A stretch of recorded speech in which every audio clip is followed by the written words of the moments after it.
अस्सलाम वालेकुम। वालेकुम। छोटे भाई क्या हो गया? पेट्रोल खत्म हो गया। पेट्रोल खत्म हो गया? खोल टका मेरा पुत्र, दो जी पेट्रोल मुंडे नु। कहाँ गए थे? ये पेट्रोल पंप पे जा रहा था। हैं? पेट्रोल पंप पे जा रहा था। पेट्रोल पंप की तरफ जा रहे थे?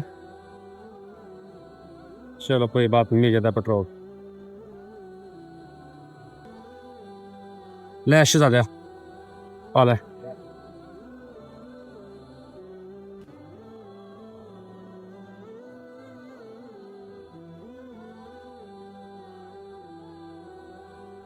चलो कितने का?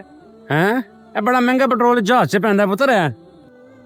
नहीं है मेरे पास पैसे। मैंने जो पता तुम्हारे पास पैसे हैं। ये बड़ा महंगा पेट्रोल है, जहाज से पैंदा है, 5,000 रुपये का लीटर है। जाओ, ऐसे तुम भी किसी वक्त ना आते जाते किसी की हेल्प कर देना, ठीक है? ये एक मैसेज होता है।